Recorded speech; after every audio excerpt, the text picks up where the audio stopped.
All right. This is Enrique Lescure from the Earth Organization for Sustainability. And today we have a special rare podcast regarding actually the debate about Elon Musk, of all people. Could you think that? So I'm here with Andrew Wallace and we are discussing we are commenting on Democracy Now! And an interview they had on the 27th of March 2025 regarding Elon Musk's grandfather and technocracy. So I'm here with Dr. Andrew Wallace, and could he establish more the context of what we are discussing? Hello, and thank you. Let's start with that.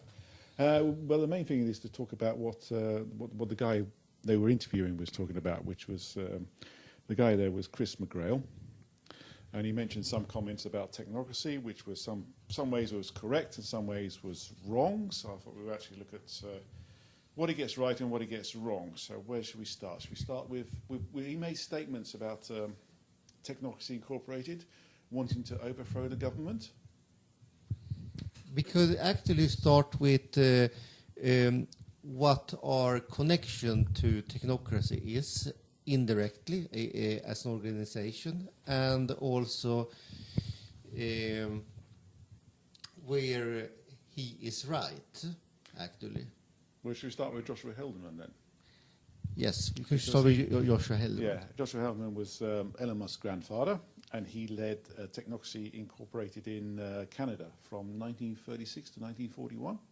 He eventually got disillusioned with it. He was very much politically to the right, very much a racist and a supporter of the Nazis. So when Technocracy Incorporated was showed his support for the Soviet Union after the Germans invaded it, he got very disillusioned with technocracy and left. He tried to set up his own political party for a while, and then he went off to South Africa, which I'm sure he's probably more happy with his racist attitude. I'm sure he fit in with the apartheid ideas in South Africa much better than he would be with technocracy in Canada or the US. So you do have somebody there in the technocracy, in the leading elements of technocracy, who had sort of Nazi interests, but it wasn't just him as well. Chris McGrail, he talks about more fascist or more elements coming into technocracy, and he points out things like they had the uniforms and things and stuff. That came in with a guy who was, I can't remember his name, which is the annoying thing. I can't remember his name. But there's a guy came into, who was in Technocracy Incorporated in the US, who was a salesman. And he sold aircraft parts to the Germans in the 1930s, and he went over to Germany there, and he was quite influenced by what he saw in Germany. I'm not quite sure if he was actually a Nazi sympathizer or not, but he did like the idea of the Nazis with their brown shirts, the uniforms and stuff. So he took that idea to Technocracy Incorporated, and they brought in their own uniform. So they had their own uniform, which was a grey uniform. The other thing we also brought in was probably a bit more problematic, was the idea of disrupting people. Technocracy Incorporated wasn't the only technocratic organization in the US in the 1930s. The other one was, the other major one was the Continental Congress for Technocracy, which was set up by Harold Loeb. Harold Loeb and Howard Scott worked together for a while. They ended up, only a few months, and they ended up disagreeing with each other and not getting on with each other. So Harold Loeb went and set up his own organization. But there was a conference in the 1936 where they tried to have all these technocratic organizations come together, and Tech Inc. went in there and basically disturbed it, caused disturbance and disruption and everything. So that didn't go particularly very well. But that was also another Nazi influence into technocracy. But out beyond that, and beyond the sort of personal ideology of someone like Joshua Haldeman, the ideology of technocracy isn't rooted in Nazism, isn't rooted in fascism, and isn't sort of coming from that sort of area. It's actually got its origins much earlier than that. So they're coming in from multiple different directions. The main ones would be like Frederick Taylor. Taylorism or scientific management. So in some ways you can see technocracy is basically scientific management applied to society. The other one, of course, is a big one, is Thorstein Veblen. He was very influential. The early meetings where they had these sort of scientists, engineers and stuff that Howard Scott went to was organised by Thorstein Veblen in Greenwich Village in New York. That led to the Technical Alliance in 1919. So he was quite influential. His book is, what was it called? Engineers and the Price System. And he talks about the Soviet of technicians in that as well. Who else was influential was Howard Scott, of course, is important because he was led Technocracy well, from when it started up until his death in 1970, actually.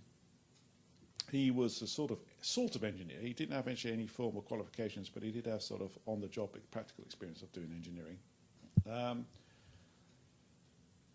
Marion King Hubbert as well. He was also very important because he wrote the documentations, a lot of documentation. He's probably the second most important person in Technocracy Inc. in its early formations and stuff.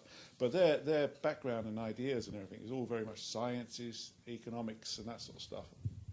And it goes back into the efficiency movements in the US, where they considered there was a lot of inefficiency and waste in the industry, which was popular in the latter end of the 19th century, early part of the 20th century, which is Howard Scott's influence as well. And there was the feeling there that the manufacturing industry and stuff could be much more efficiently run if the engineers actually run it rather than the businessmen. So that's the ideological foundation, which has nothing to do with Nazism or nothing to do with fascism or anything. But Chris McGrail said that technocracy wanted the businessmen to rule the economy and wanted to do away with democracy. So let us explore what Technocracy Inc. actually wants, because this is another thing. Technocracy Inc. is still an active organization, very much. It's still around. There were quite a few organizations in the 30s, and most of them either fell by the wayside or were absorbed into Technocracy Incorporated. And so Technocracy Incorporated is the only one left now from the 1930s. But rather than sort of sitting and say, oh, no, it isn't, I thought the best thing to do is actually just to look at Technocracy organization, look at its documents and see what does it actually say of itself. So we'll start with one thing from 1939, which is the Technocracy Plays America to Win, which is a Technocracy publication where it goes through what is Technocracy as an organization. It says here, Technocracy Incorporated is a non-profit membership organization incorporated under the laws of the states of New York. It is a continental organization with offices and members in principal countries of the North American continent. It is not a business organization, a financial racket, nor a political party. Technocracy Incorporated is the organizing vehicle for the dissemination of the specifications and design of a new type of social control, a continental social mechanism with entirely new characteristics. So it's an organization for presenting information, basically, educational things and stuff. It's not a political party. It's not aiming to take over government or anything. So it's never ever had as a goal to actually take over a government. It's just about disseminating information with the idea that sooner or later this price system is going to collapse, and sooner or later they're going to need to replace it with something else, and they're putting forward an idea of a replacement for it. So it goes on to say, Technocracy Incorporated receives no financial subsidies or endowments, has no debts, and depends entirely on dues from and donations of its membership. It pays no royalties or commissions. It pays subsistency allowances only to its full-time staff. The organisation operates in full accord with the statutory legal requirements of the various countries concerned. It is not a subversive, secret, or illegal body. So that's the statement there. So it has never, ever had any idea of overthrowing governments or taking over control of a country or anything illegally, using force or anything like that. It's never been that sort of thing. It did get banned in Canada for a few years during the Second World War because it did not support the war, but it changed its opinion on that, and then the ban was lifted. I think that's about as close as you can get to doing something illegal. Otherwise, it follows the laws, it sticks within the legal boundaries of the countries that it operates in, and it does not aim to overthrow governments, it does not aim to take over anything, it works on the design, and it presents that design as like basically an educational organisation, I think. And then what does it aim to achieve? You mentioned the price system. Yeah. What does technocrats mean when they are talking about the price system? That's the current socioeconomic system that we have today. So basically capitalism. Capitalist free market system that we have today, yes. And it basically considers that system is unsustainable and will collapse. So it's proposing an alternative design for when that happens, basically. Right. And could you briefly explain what this alternative system as envisioned by Technocracy Incorporated was? Again, go back to Technocracy's own documents and say, rather than just sort of say something, it would just actually say, what do they actually say? And this is the end result, what they actually hope. And it comes from another document, which is the Technocracy Study course, which is the one that was written by Hubbert. And this lays the basic foundations of the ideas of why they want it and what it actually is. It's actually quite a bit of a document. It starts off with scientific stuff, exploration and science. So it's got like first chapters on matter, then it talks about units and measurements and energy and this sort of stuff, and it goes on about human society and humans as an engine and that sort of stuff, flows. Then it goes on to flows of money and money to system and this sort of stuff. And by the time you get to chapter 20, it starts actually talking about the design. So it's got a nice little summary of the end result of what the design is. So a technocracy.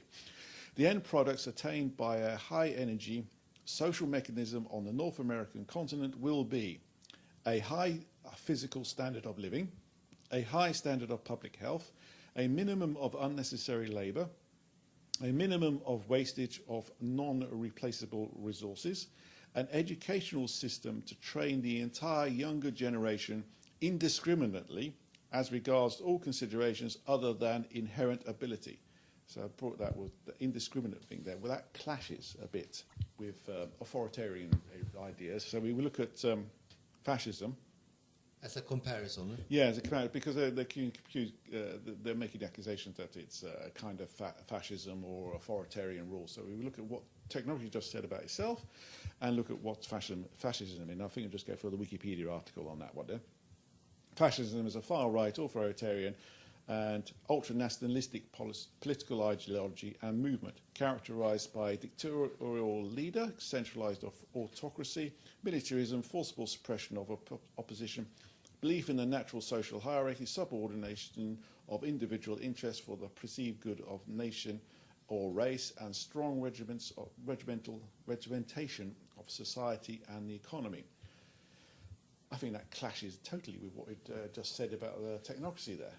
To start with, there's no idea of nationalism, there's no idea of a master race or anything like that in technocracy. Technocracy is the same for everybody. There's very extreme equality in technocracy. It doesn't matter what race you are, it doesn't matter what gender you are, it doesn't matter what sexual orientation you are or what underwear you wear.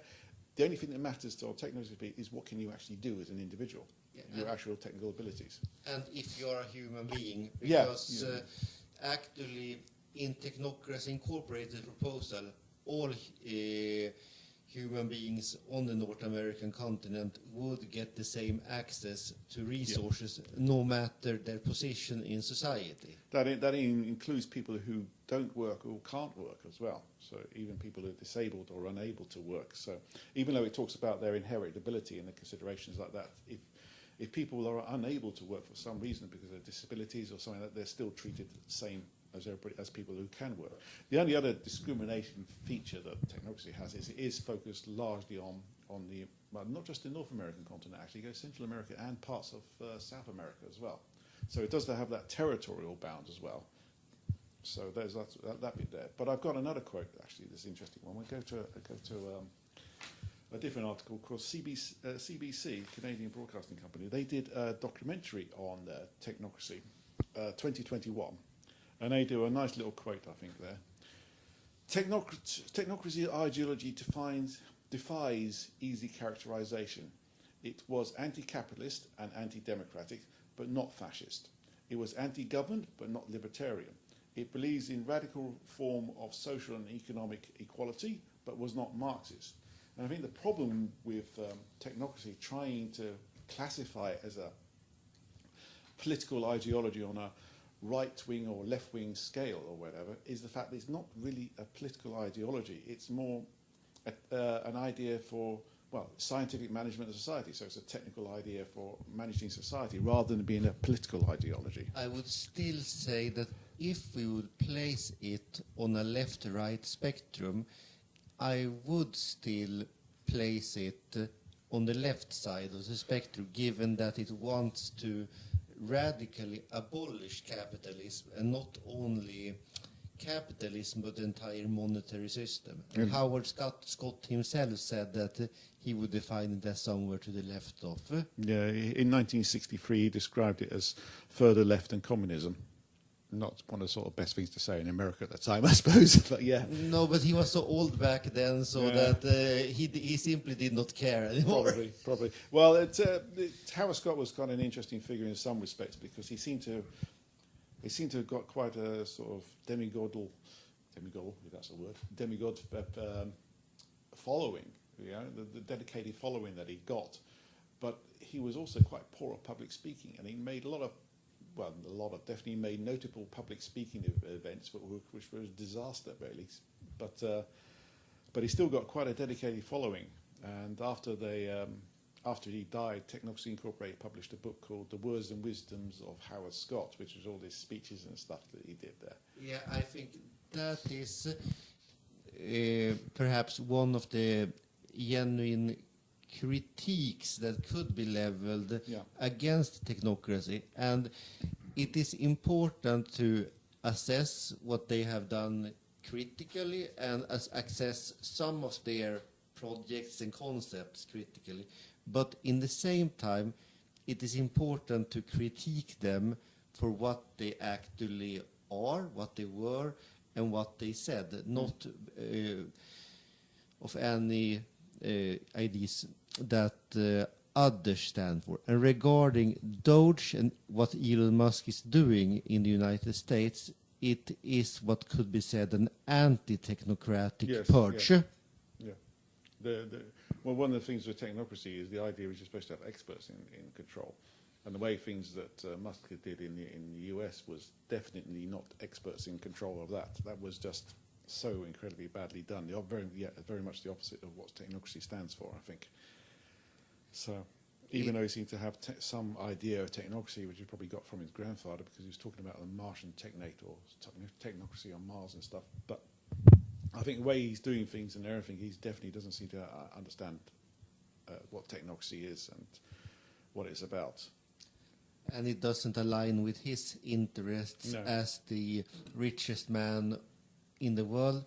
Everything that he does seems to align with far-right libertarian ideas from Silicon Valley, which are antisocial and anti-egalitarian to a large extent. It seems to be promoting what I would consider to be a dystopia.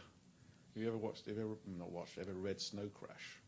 I have never read Snow Crash. Every time I just sort of think of what they're doing in the US, it just reminds me of Snow Crash, where you have little kingdoms that are composed of corporations, basically. Yes, those ideas are actually promoted by a guy named Curtis Yarvin, and this is a staple of modern far-right thinking, because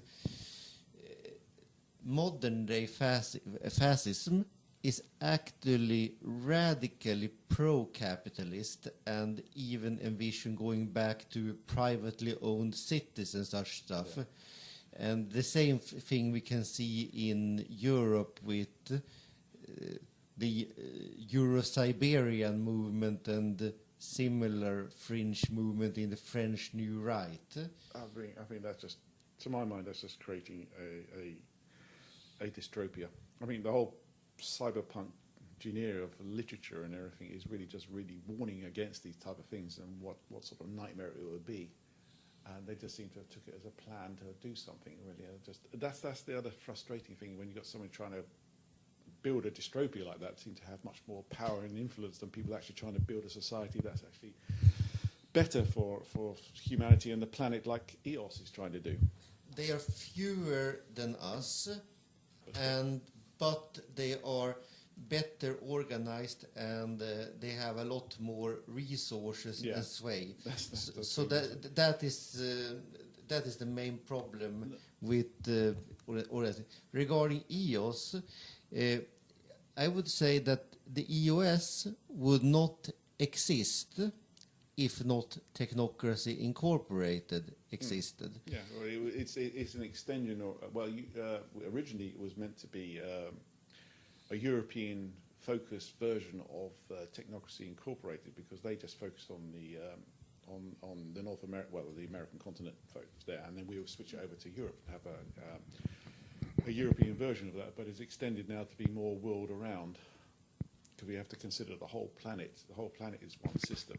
You can't just focus on one area, I think. Yes, exactly. That is one difference we have to Technocracy Incorporated, that they basically wanted to leave the old world to its fate and just focus on the North American continent and the northernmost part of the South American continent. Yeah. I think the other thing with EOS and its ideology is it's probably far more well developed than what Technocracy Incorporated has and what the Venus Project has as well, because Venus Project is another offshoot from Technocracy Incorporated. Jack Fresco was a member of Technocracy Incorporated, and he was, when he knew Howard Scott and stuff as well. So that's also another extension there. But the thing with Jack Fresco is he was a futurist, whereas Howard Scott was not really a futurist. He didn't have any idea about the future, really. But but EOS, I think, has much more a well-developed plan, an idea. But one thing about the CBC article was that it was pointing out a lot of the Technocracy Incorporated ideas probably were unrealistic and they wouldn't be able to implement. But I think we've got a more realistic plan, more something that could actually be implemented, could actually be working, much more detailed. And if you look at the design compared to Technocracy's documents about how things would work, we've got much more bigger design, much more detail, much more interest and stuff going into it than what Technocracy Incorporated or what the Venus Project has, I think. Not as a competition or anything, but it's sort of, I think we're more well developed than they are. To some extent, I would say that it is a competition, but it is also about a curiosity for ideas, and I'm very curious about both the Venus Project and Technocracy Incorporated. Yeah. But I still believe that Technocracy Incorporated did have a number of weaknesses, and if we look at, for example, their original view on social issues was that they denied that social issues exist at all and viewed all issues as technical. But there are indeed social political issues, and they have to be managed separately from technical issues. Which is interesting in some respects, because Thorstein Veblen's ideas was that things should be split between two, where you have a people side and a technical side. And that you can see in the engineers and the price system. He talks about that sort of stuff. But we also have that. I can't remember the terminology he used, but in EOS we talk about having the technosphere and the demosphere thing. So you have the people side and you have a technical side to society, and those two systems need different ways to run. On the technical side, you have the technical management, where you have the experts managing the system. So, but on the people side, you have, I suppose the technical experts for the people side is actually the people themselves. So we have that sort of stuff with direct democracy, and that deals with culture and, education and arts and morals and ethics and that sort of stuff. And then the technical side of actually how do you provide power to communities and build roads. That's done by the technical experts. So we have that sort of Another split. difference is that we actually do have an ideology that is based on that the most important value for human civilization should be life. Yeah. But not just human life, but actually life of the planet as well. Yes. So we got a consideration for it's build a good standard of living for human beings, but not at the expense of destroying the planet. So you have this key word that keeps coming up in the ideology we have is balance. So you have balance between what we need as people and what we need to be for having a good standard of living, and balancing that with the planet and what the planet's needs. So you don't go destroying the planet. So it's not just human life; it's the life on the planet as a whole. Yeah, and that is what I would say attracted me to these ideas from the beginning. Energy accounting. Yeah. So rather than having a for-profit, money-based system that's basically destroying the planet, we have a system that actually looks at the natural resources, what we have, and then says, okay, what do we actually have, and then how can we manage that resources so that everybody has a good share of that resources. Yes, which is basically the opposite of what the current U.S. administration in all its aspects and incarnations is trying to achieve. Let's make another few billions at the expense of the planet. Yay. So, still, one critique I have against Technocracy Incorporated, but also a self-critique against the US a bit, is that, and this more affects Technocracy Incorporated than us, is that Technocracy Incorporated is not a defunct organization. No. They still exist. Yeah. So they still need to basically defend themselves and defend their record. But I haven't seen so much of an effective response yet regarding the misinformation that is being spread about them. It'd be interesting to ask him. I have actually asked some members of Technocracy Incorporated about it. Well, I suppose it's also this aversion to politics and not wishing to get involved in political debates and stuff like that. I suppose it could be also a reason why they're not saying much. I don't know. That's just a guess. So I must say that I do not know really, but as movements we need to define ourselves so that when we get critiqued for the proposals that we actually bring forth. Yeah, rather than erroneous accusations of like fascism to Technocracy Incorporated, I suppose, yes. But I think it shouldn't take too much of an investigation to realise that Technocracy Incorporated is not fascist and not Nazi, even though they're.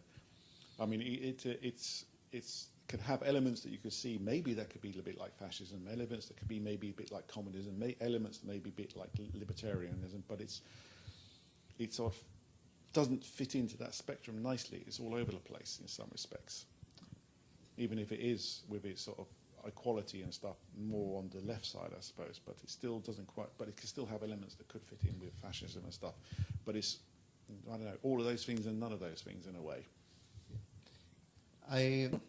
I believe that one of the most pernicious things that exist and which is definable is ethno-nationalism, because every ethno-nationalist project that we've seen historically has eventually led to genocide.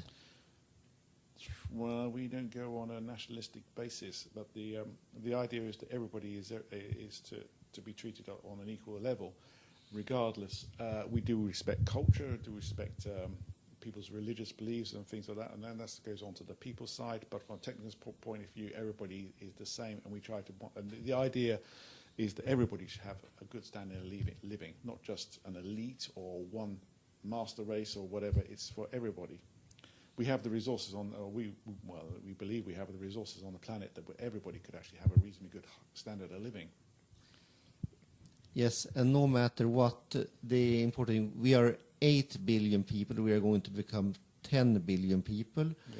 Yeah. We need to share this planet's resources and to treat this planet as our common heritage? I don't believe we can do that with the system we've got at the moment. I don't think that will work. You would have to think about how you manage these resources in a way that actually can benefit everybody. And that takes a technical administration. I don't think you can just do it with a political system we've got, and I don't think you can do it, certainly not with the free market capitalism system we have today. To a certain extent, there have been attempts to do this within the framework of the capitalist system, and I'm thinking that during the 20th century we have more and more tried to go from evidence-based management. So we have like the Board of Education, we have the Board of Environment in a lot of countries and similar. And these are, to a large extent, technocratic institutions. Yeah, but you're still fixing the system inside the system with solutions that are based on the system. And you can do that. You can do that to a certain extent. It will give you more life and you'll be able to patch up a few problems here and there. But it makes the system go longer. But it's not going to actually fix the problem itself. You're just patching things up. But things would get worse and worse and worse as you go along, I suspect. Yes, fixing serious problems with adhesives. Yeah, or sticky tape and string and holding it together and things. Okay, you can keep going. You can keep going a bit longer, but you're not actually fixing the problem. The problem's still there, and the problem is the system itself, and there's a system itself that probably has to be replaced. If we actually want a sustainable existence on this planet, if we actually want to keep the planet in a good state of health, if we actually want to have a system where people are actually treated with respect and treated with will have a good standard of living and stuff, you would actually have to start thinking and rethinking the system and change the system. I don't think you're going to do it with the current system, no matter how much you patch it up and how much you keep it going. It's still going to. I have a fun and wild idea. What if Elon Musk actually is trying to prove that the capitalist price system isn't working?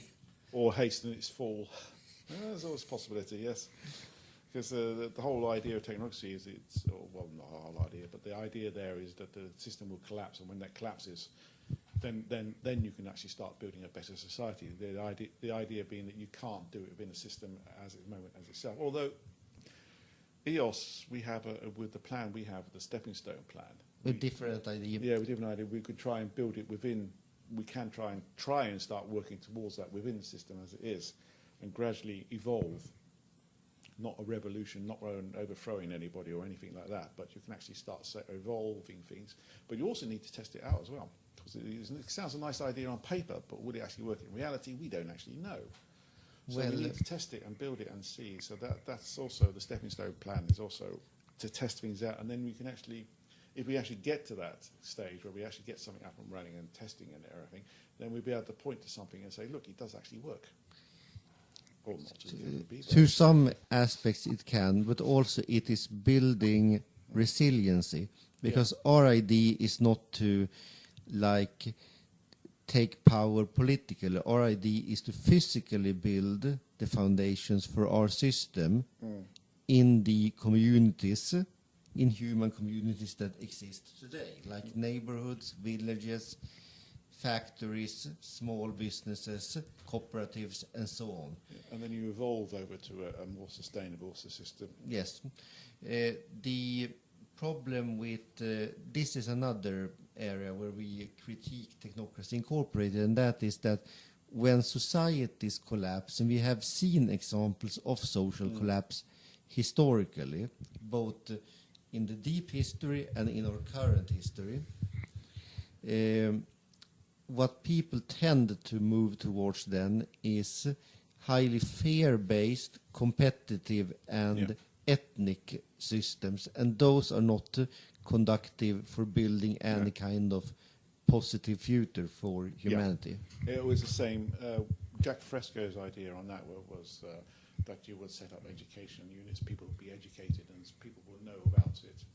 So they would be in a position to actually take over when the system collapses.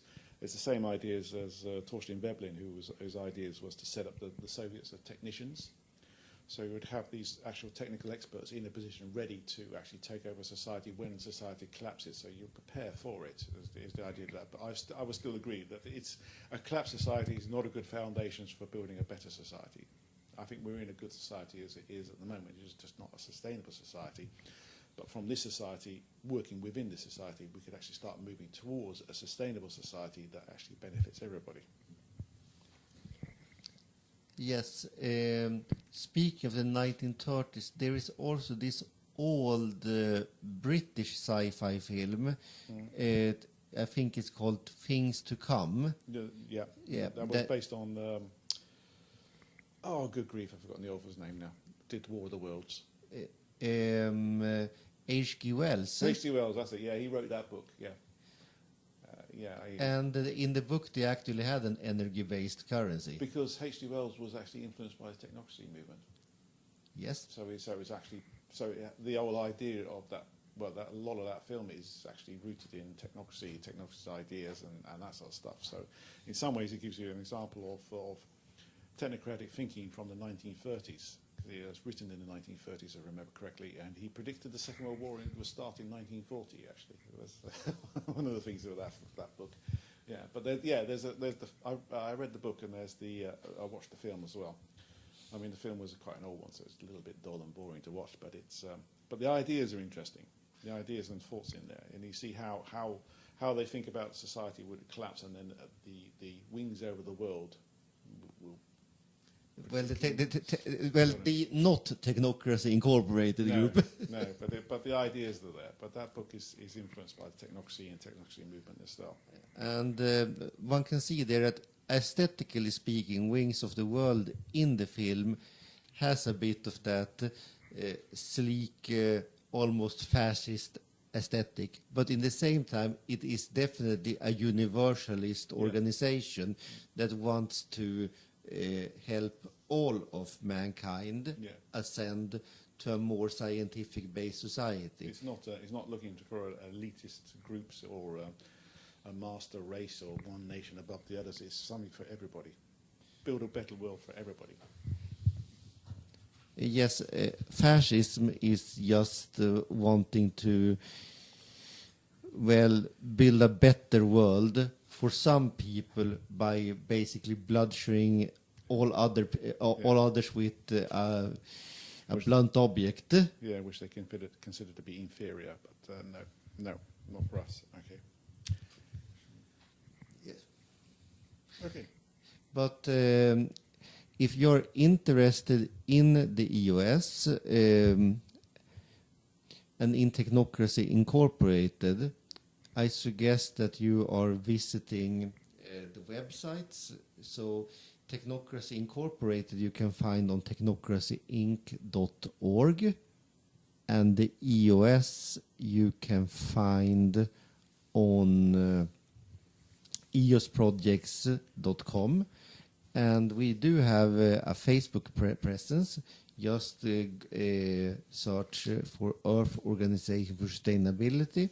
You will find us, and there you can engage with us as well. Yeah. And also, just to add to that, if you want to actually look and see what technocracy actually stands for and what they actually say, the documentations are on the Internet Archive, so you can look them up there as well. Yes. So, but we'll put links in the bottom with the video, I think. Okay, thank you very much. Thank you all, and have a nice day. Bye.